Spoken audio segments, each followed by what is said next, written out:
Olá, sejam bem-vindos e bem-vindas ao itinerário formativo de aprofundamento de Ciências Humanas e Sociais aplicadas. Eu sou o professor Dário Pinheiro, do componente curricular Sociologia, e não estou sozinho. Não está sozinho, não. Nunca estaremos sozinhos. Sejam todos bem-vindos a mais esse momento aqui da IFA de Ciências Humanas. Eu sou o professor Jefferson, professor de Geografia. Vou estar com vocês nesse momento, onde nós vamos estar analisando novas situações aí sobre o nosso planeta, sobre várias situações ali em relação a um tema muito urgente, muito importante na aula de hoje, que é agora o tema da nossa aula 3. Objeto de conhecimento, povos amazônidas, identidades, conflitos e resistência. No detalhamento, racismo e discriminação ambiental na Amazônia, a população ribeirinha. Nessa aula, pessoal, nós vamos conversar, verificar sobre temas relacionados ao racismo ambiental, do que se trata, não é, professor? Quais são os principais elementos e que consequências isso gera para a sociedade. Não é mesmo? Podemos iniciar a nossa aula? Sim, podemos. Venham juntos, venham.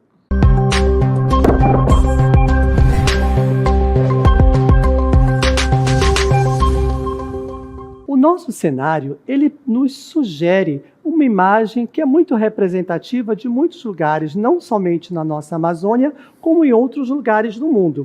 Aqui, nós estamos no famoso Igarapé do São Raimundo. Observem, junto comigo, o professor Dário, junto com o professor Jefferson, o cenário são casas, essas águas que não são potáveis, não está muito legal aí não, né, professor? Não, né? O que mais que a gente pode chamar a atenção do nosso estudante para esse cenário? Sabe professor? A principal reflexão que a gente precisa fazer sobre essa imagem, professor? Sim, qual? Quem são as pessoas que vivem nesses lugares? É, porque tem casas, tem pessoas, e essas pessoas estão nesse lugar que, olhando por essa imagem, não parece muito agradável, mas moram aqui, residem, vivem, se reproduzem socialmente, se relacionam entre si com as pessoas e com esse meio ambiente que não está muito legal. E por que será que essas pessoas estão aqui? O que aconteceu? Elas querem estar desse jeito? Será, professor Jefferson? E por que nada é feito, né, professor, para resolver esses problemas aqui? Às vezes uma ajuda, um auxílio do poder público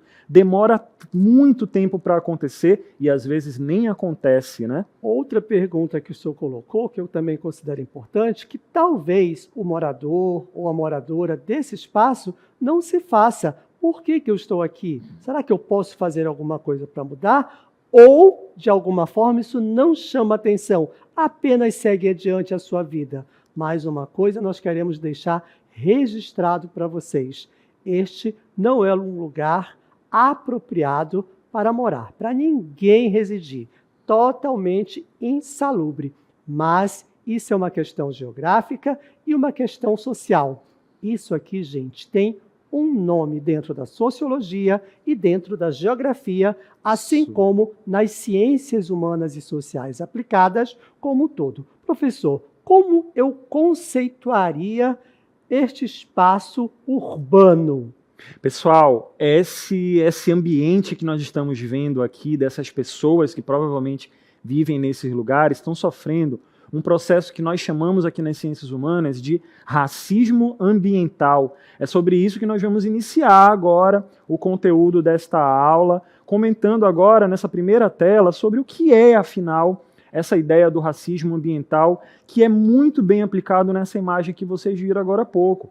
É a prática, pessoal, de sitiar comunidades que são marginalizadas, comunidades que são de baixa renda, em áreas onde há poluição, degradação ambiental, riscos à saúde. Essas pessoas que estão vivendo em ambientes como esse que nós vimos aqui agora há pouco, elas estão sem algumas oportunidades, por exemplo, de saneamento básico. Por que elas não têm? Por que elas deveriam ter? Mas alguma coisa está acontecendo que elas não estão tendo acesso a isso, né, professor? Essas pessoas podem ter certeza. Eu acredito, o professor Jefferson acredita, e a ciência também, que não foi uma escolha própria. Algo aconteceu dentro da sociedade e acontece atualmente que faz com que este grupo de pessoas, essa comunidade, seja levada para este espaço que, como foi bem colocado pelo professor Jefferson, corre risco até para a saúde. Não é um lugar bom, não é um lugar legal para morar. O racismo ambiental é exatamente isso. São comunidades, são pessoas que são compostas por minorias étnicas ou raciais. E, historicamente, vejam bem, historicamente, não acontece só nos dias atuais, já vem acontecendo desde muito antes. Estas minorias étnicas, raciais, são negligenciadas em relação a questões ambientais. E qual é o resultado dessa negligência? Professor, essa situação de você ter uma comunidade que está vivendo em áreas de risco, elas acabam ficando expostas a níveis altos de poluição, seja poluição do ar ou poluição da água, contato com resíduos, enfim, riscos ambientais de maneira geral. E é importante a gente lembrar e ressaltar o perfil social das pessoas que vivem em áreas como essa. São pessoas mais pobres, pessoas de baixa renda. Em sua grande maioria são pessoas negras, pardas, né? Tem problemas relacionados aí à questão de renda, de educação. Tudo isso acaba fazendo com que essas pessoas se concentrem em áreas como essa por falta de oportunidade e falta de apoio do poder público. E eu queria chamar a atenção para um detalhe que tem na nossa cartela, que está lá, minorias étnicas e raciais. Eu sempre gosto de frisar esse ponto, professor e estudantes, porque quando se fala de minoria, não significa que são poucas pessoas, mas são pessoas, um grupo até muito grande, grande mesmo, pelo menos dentro do Brasil e também pelo mundo, que não tem representatividade. A sua voz, a sua necessidade, os seus problemas parece que não chegam ao poder público. Isso. Os políticos não ouvem e não veem ou não querem ouvir ou ver essas pessoas nessa situação. Por isso que se tornam minorias. Não é porque sejam poucas, não, mas é porque não são ouvidas e nem têm representatividade. E aí se dá o racismo ambiental. Sabe como é que isso pode se aplicar, professor? Quando acontece o que a gente vai ver na próxima tela aí. Quando você tem uma política pública, uma decisão de alguma empresa, por exemplo, que acaba prejudicando essas comunidades. Por exemplo, a construção de uma usina de energia. Ela precisa de ela modifica todo o ambiente. E quem está ali ao redor vai ter algum prejuízo, vai ter contato com elementos químicos que não deveria ter. Aterros sanitários, quando tem contato com chorume, incineradores ali desse material do lixo. E indústria de maneira geral, que geralmente vão para áreas como essa, e quem vive perto de áreas como essa acaba tendo a sua qualidade de vida afetada. E é sempre bom lembrar quem que está sendo afetado, o perfil socioeconômico das pessoas que estão sendo afetadas. A gente não vê situações como essa aqui em bairros de nobres, em bairros de luxo, em condomínios de luxo. Não se vê. Inclusive, essas questões que o professor citou, como usinas, indústrias, aterros sanitários que são colocados, isso também demonstra, dentro do ponto de vista sociológico, a questão do poder do capital afetando aquelas pessoas que não possuem os bens de produção. Como o senhor disse, numa área considerada nobre, todos ali, digamos, têm um poder aquisitivo proporcionado pelo capital, pelo dinheiro. Exatamente. Já aqui no nosso Igarapé do São Raimundo, eu digo e afirmo que esse capital financeiro não pertence a essas pessoas, mas elas estão vivendo afastadas por algum motivo. Pode ser por uma usina nuclear, por uma indústria, por um lixão, um aterro sanitário, tudo isso prejudicando a saúde. E aí é que surge esse termo, racismo ambiental. Pessoal, vamos fazer um pequeno histórico rapidamente sobre o termo racismo ambiental. Vamos dar uma olhada nessa próxima tela. O termo foi criado nos Estados Unidos na década de 80 pelo líder Benjamin Franklin Chaves Jr. Ele percebeu que algumas comunidades negras e pobres sofriam muito mais com questão relacionada aos lixões, à poluição, aos riscos ambientais, do que as pessoas que moravam em bairros de gente branca. E isso acabou iniciando essa forma de pensar sobre os ambientes de áreas de risco, sobre as áreas de risco de maneira geral, por conta do perfil que foi trazido, que foi observado por ele lá nos Estados Unidos, mas isso acabou se expandindo depois, né, professor? Exatamente. Vejam que interessante. Esse líder negro, afro-africano, lá nos Estados Unidos, percebeu, poxa, por que que só os negros, porque chamava atenção, estão afastados dos grandes centros, estão morando em lugares insalubres. Foi aí que ele começou a pensar, professor, estudantes, isso é um problema social. Isso eu vou chamar de racismo ambiental. Professor, existem outras vertentes de outros pensadores que, junto com Benjamin, com Walter, digamos, com Benjamin, lá nos Estados Unidos, ele criou esse termo. E esse termo foi se expandindo e as pessoas começaram a perceber que isso é um problema social que merece ser analisado e combatido. Começou lá nos Estados Unidos, mas também chegou aqui ao Brasil, até nós. E o conceito foi trazido para cá, para o Brasil, e ampliado por pesquisadores como Carlos Walter Porto Gonçalves e Henry Axelrod. Deve ser esse nome mesmo. Me perdoe se eu não consigo ler, mas está aqui para vocês lerem, grifarem, que esse termo foi trazido, o conceito, para analisar a nossa realidade. E o racismo ambiental aqui no Brasil, segundo esses autores brasileiros, eles viram que afeta principalmente, e olha só, gente, povos indígenas, no caso pela invasão de terras, desmatamento, mineração, também afeta comunidades quilombolas e, como estamos no Garapé de São Raimundo, populações periféricas urbanas que vivem em áreas de risco, sem saneamento adequado. E aí, conseguiram compreender? É muito perceptível isso nas grandes cidades, quando você observa essas áreas de risco, quando a gente observa a demora para o poder público poder fazer algum processo de limpeza. Fica até parecendo que é algo proposital, inclusive, em alguns casos. O racismo ambiental, pessoal, ele acontece quando você vê esses grupos sociais sofrendo com problemas ambientais, por causa ali do local onde eles vivem, e isso, consequentemente, também traz essa característica étnica, quando você vê a questão da origem étnica, da cor, tudo isso também vai afetar, porque a maioria das pessoas de condições mais baixas, de qualidade de vida mais inferior, ainda é a população negra e parda aqui no Brasil. É por isso que nós afirmamos, o racismo ambiental é uma questão complexa, muito complexa, que envolve não apenas, vejam bem, não somente a poluição e a degradação ambiental, mas, como dissemos lá no início, envolve pessoas, mas também essas pessoas que sofrem de quê? De desigualdade social e econômica. É aí que estão as vítimas do que nós estamos trazendo para a vossa reflexão, que é o racismo ambiental. Gente, já deu para perceber, né, professor? Olha só onde nós estamos agora, nós mudamos o nosso cenário, mas não mudou o problema, né, professor? Mudamos de lugar, mas o problema continua igual. Essas populações que estão vivendo ali são de um nível social ali, tem uma característica social bem específica, como era na paisagem anterior. Então a gente tem esse problema que claramente a gente já consegue perceber que é o quê? Que é injusto. Sim.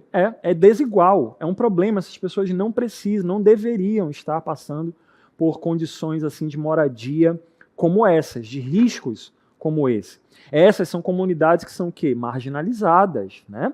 E são de baixa renda. E são elas as mais afetadas pelas questões ambientais em áreas de risco aqui no Brasil. E simplesmente esse problema continua acontecendo. E vejam bem, quando o professor fala marginalizados, não é porque estão à margem de um igarapé, nem à margem de um rio, como você pode dizer, professor, eu estou à margem aqui do rio. Não, não é essa a margem, situação. Mas é a margem da sociedade, fora daquele núcleo, daquele centro urbano, que tem todos os serviços públicos garantidos, como saúde, educação, saneamento básico, que a gente não vê aqui. Isso deixa você, ou quem estiver nessa situação, marginalizado, à margem da sociedade. É disso que estamos falando quando tratamos das conexões entre racismo ambiental e justiça social. Isso mesmo, ainda tratando sobre essa questão de ser injusto, não ser injusto, Sim. de buscar essa justiça social dentro da cidade por pessoas que não têm direito à cidade plena, de maneira como é o caso dessas pessoas que estão aparecendo nessa imagem, dessas casas que estão aparecendo aí, né, onde essas pessoas vivem. O racismo ambiental é um resultado direto da discriminação racial. Isso que é um grande problema nas grandes cidades, não tem espaço para todo mundo. E quem não tem acesso a essa cidade, ou seja, quem não tem renda para poder consumir, para poder comprar um lugar como esses, acaba tendo que se submeter a viver em áreas que possuem problemas ambientais ali muito nítidos. E isso acaba resultando em desigualdade no acesso a recursos, no acesso ali às oportunidades. Tudo isso é muito dramático e acontece dentro de uma mesma cidade que às vezes, né, professor, é super bem desenvolvida, com grandes avenidas, grandes indústrias. Muitos prédios, muitas prédios. lojas. Mas que, e a ao margem, mesmo tempo, fora desse centro urbano, como é que é? Será que é igual a isso aqui? Será que as pessoas que vivem fora desse centro que o senhor descreveu como perfeito, com asfalto, saneamento básico, prédios, centro de compras, existem outras pessoas que estão fora desse centro urbano e que sofrem essa injustiça social, que não têm justiça social porque são submetidos a irem para esses espaços porque não têm acesso a recursos e a oportunidades. E eu vou perguntar aqui, e o que é então esta justiça social que tanto nós estamos falando aqui? A justiça social é um conceito, é um conceito, é uma ideia. Sim, professor, temos que saber porque é fundamental para compreender essas questões de por que isso não melhora, né? A justiça social, ele é um conceito que se refere a essa igualdade, a um estado de igualdade na distribuição de recursos, na distribuição de oportunidades, na distribuição de direitos na sociedade. Então, quando você tem uma sociedade que possui justiça social, é quando você tem esse acesso de pessoas diferentes, da grande maioria da população, a serviços de qualidade, que proporcionam qualidade de vida.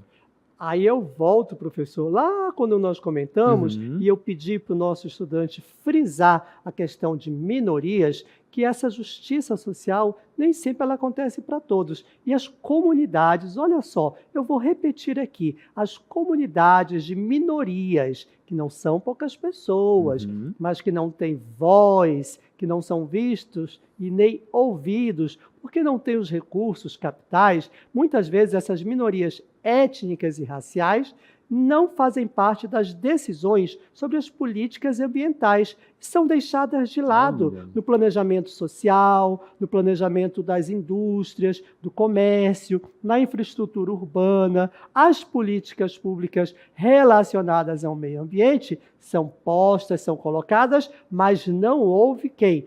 Essas minorias, porque eles não têm voz. Quem vive naquele local não é ouvido. E isso nos traz um problema. É um problema muito grande, professor. Quando surge uma grande obra, quando vai inaugurar uma grande construção, o primeiro grupo de pessoas que acaba sendo retirada do lugar são essas pessoas que não são têm ouvidos. Voz. Não são ouvidos, são removidas e simplesmente são levadas ali pelo poder público. É a única forma que o poder público chega, às vezes, é para expulsar essas pessoas dali. E qual o resultado disso, professor? Pois é, e as pessoas, quando não são expulsas, quando têm que continuar se submetendo a viver em lugares como esse, isso acaba dando contato com altos níveis de poluição, quando as pessoas se expõem a substâncias tóxicas, quando corre risco ambiental, isso acaba afetando a saúde das pessoas que vivem ali nessas áreas, a qualidade de vida. É muita gente que vai precisar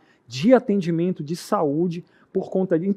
Então, professor, é uma situação muito dramática que não se resolve, e no território brasileiro, por ser ainda um território muito desigual, isso ainda acontece. Paisagens como aquelas ali que nós vimos permanecem, né, professor? E agora, então, professor, diante de todos esses problemas que nós colocamos para que você entenda, para que você compreenda o significado na prática do que é racismo ambiental dentro das ciências humanas, Quem sabe aí na sua comunidade também, vamos fazer uma convocação agora, Vamos professor. lá, vamos fazer um chamado. Convocar os jovens, né? O papel dos jovens na luta contra o racismo ambiental. Os jovens não só do Amazonas, mas de todo o Brasil. Racismo ambiental e que o professor Jefferson e o que você tem a ver com isso? Essa é a pergunta dessa convocação. E a grande maioria da população brasileira vive nas periferias das grandes cidades. Essa é uma informação inicial para o jovem poder refletir. Nós já colocamos muito bem aqui e também por quê. Mas a convocação continua, professor. Isso mesmo, como nós vamos ver aí agora, né? A gente já sabe, então, que a maioria das pessoas vivem nas periferias, mas a gente também vai ver agora aqui no nosso próximo... na nossa próxima montagem, que vai aparecer aqui na tela agora, é de que as pessoas que passam por esse processo de racismo ambiental, eles recebem um tratamento que é discriminatório pelo poder público, né? Acaba causando situações de preconceito também. Ah, vive ali no Igarapé, é pobre, né? Não tem nada, deixa lá. Não quero estar ali, não. Eu não quero estar ali naquele lugar. Mas existe uma pessoa lá, professor. Mas tem pessoas naquele lugar vivendo ali, né? Em situação de desamparo social, mais uma vez, são esquecidas, correm o risco de serem removidas dali para alguma obra do governo, ou no outro lado, né? Simplesmente negligenciadas, isso que Professor, é um grande problema. Nós estamos aqui justamente para alertar para que isso não aconteça. Então, jovens, estudantes, comunidade de um modo geral, se posicionar contra quaisquer forma de desigualdade, respeitando a diversidade cultural e construindo a possibilidade, vejam bem, existe sim a possibilidade de uma cidadania plena entre todos nós. Quando eu falo cidadania, é ter seu lugar na cidade e na sociedade, seja no município, seja no interior do estado, seja numa comunidade à beira do rio, tem que ter aí essa cidadania plena, tem que desaparecer com esse negócio de desigualdade, injustiça ambiental e racismo, que é uma luta que transcende a cor, não é isso, E essa professor? é uma oportunidade que as novas gerações possuem de refletir sobre isso, saber essas informações, pessoal, é fundamental para vocês que estão em processo de formação. A gente vai ver na próxima tela algo que a gente já comentou aqui. O racismo ambiental não é só como era lá nos Estados Unidos contra a população negra. É uma luta que transcende a questão da cor, população de comunidades indígenas que são negligenciadas, população nordestina, os ribeirinhos, os pescadores, são igualmente vítimas de preconceito nesses lugares. Muitas vezes não são ouvidos quando tem alguma decisão de mudança de política ambiental em determinado ponto onde eles vivem. Se tiverem que ser removidas, para onde vão? Como vai ser o atendimento nesse sentido? E quando não acontece isso, o que tem que ser feito? Como que o poder público não chega nesses lugares? O que está acontecendo? Existem secretarias específicas das prefeituras que trabalham para tentar atender, melhorar a vida das pessoas que vivem em áreas de risco, e quando isso não acontece, tem um problema aí, não é, professor? Exatamente. Então, não são somente indígenas, não são somente nordestinos, ou pescadores, ou populações ribeirinhas que são vítimas do racismo ambiental. Então, é importante, jovem, é importante você, estudante, que atenda a esta convocação, não somente para a compreensão deste conceito, como nós já falamos, na teoria, mas também na prática. É importante, sim, discutir o racismo e justiça ambiental aqui, na educação básica, no nosso espaço escolar, no nosso espaço comunitário, porque isso vai contribuir para a formação cidadã de todos nós, principalmente de você, jovem, que comece a falar e comece, digamos assim, a ter voz dentro do seu espaço social. Sendo assim, aquela palavra que é tão bonita, é verdadeira, que sejam protagonistas da sua realidade. é importante você atentar para essa questão. Ah, estou aprendendo um conceito bonito, sei onde surgiu, sei por que afeta. E na prática, será que eu posso fazer alguma coisa? E mais do que isso, nós podemos ter alunos que estejam vivenciando isso, vivendo em áreas de risco. E o primeiro passo para entender esses problemas e tentar melhorar é a chamada consciência ambiental. Verdade, professor. Porque, pessoal, como nós vamos ver aí na próxima tela, uma pessoa que é consciente, ela tem a capacidade de refletir sobre ela mesma, refletir sobre o que ela está fazendo no mundo onde ela vive, as consequências que os seus atos trazem. Então, se a gente busca melhorias, a gente vai encontrar melhorias. Se a gente não quer fazer nada, a gente acaba tendo que receber o que outras pessoas fazem aí no nosso ambiente. Então, essa consciência, essa tomada de decisão, essa mudança de pensamento sobre o que eu estou fazendo aqui no mundo, ela é fundamental, professor. Ela é fundamental mesmo. É muito importante o desenvolvimento desta chamada consciência ambiental, que demanda toda essa reflexão com foco aonde? No meio ambiente. É claro, lembrando e frisando sempre que o meio ambiente não é só aquela árvore, não é somente aquele rio ou aquele igarapé. É ele, o rio, a árvore, o igarapé e nós, porque nós também fazemos parte deste meio ambiente. Se o que nos cerca está saudável, eu estou saudável,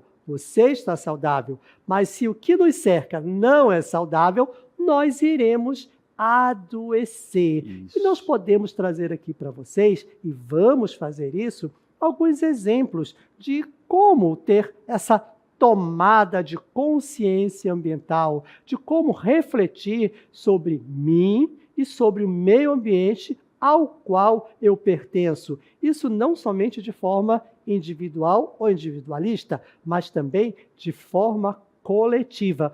O que a gente poderia fazer simplesmente assim no dia a dia, professor? A gente tem um exemplo claro aqui que a gente vai mostrar para vocês. Nós temos aquelas pessoas ali. Olha como a paisagem já mudou nesse momento aqui da aula. Essas pessoas estão realizando um trabalho de recuperação dessa área que estava tomada por lixo. Essa é uma das formas dessa tomada de decisão que a gente falou agora há pouco. Né? Quando você tem uma consciência, não, se o problema da minha comunidade é o lixo que está sendo acumulado, vamos buscar soluções, vamos tentar encontrar coisas que ajudem a resolver situações como essa. Se é o igarapé que passa pela nossa comunidade, que está muito sujo, o que a gente pode fazer para evitar que as pessoas entrem em contato com ele? O que a gente pode fazer para essas águas aqui não serem poluídas tanto, tentar reduzir, e várias outras situações, né, professor? Eu estava aqui olhando essa imagem, professor, e pensando, veja bem, como uma simples atitude no dia a dia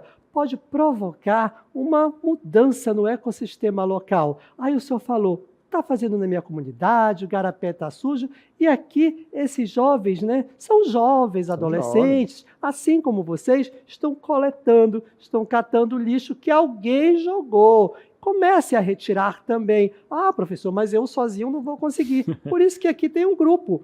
Convoque outros, faça uma campanha na sua comunidade, não jogue lixo no igarapé, jogue lixo no lugar certo, não desmate. Tentem se comunicar com as secretarias. Exatamente. Né? Façam um abaixo-assinado na escola e levem até a Câmara Municipal aí do seu município, da sua comunidade, que eles vão lhe ouvir. Vocês têm que ser ouvidos. Nós temos que ser ouvidos. Não somos minorias, somos pessoas. E nossa voz tem que se fazer presente, porque isso vai refletir aonde? No nosso meio ambiente. Exatamente. Então é tudo sobre isso, pessoal. Mudar a nossa concepção de mundo sobre a questão do racismo ambiental, das áreas de risco.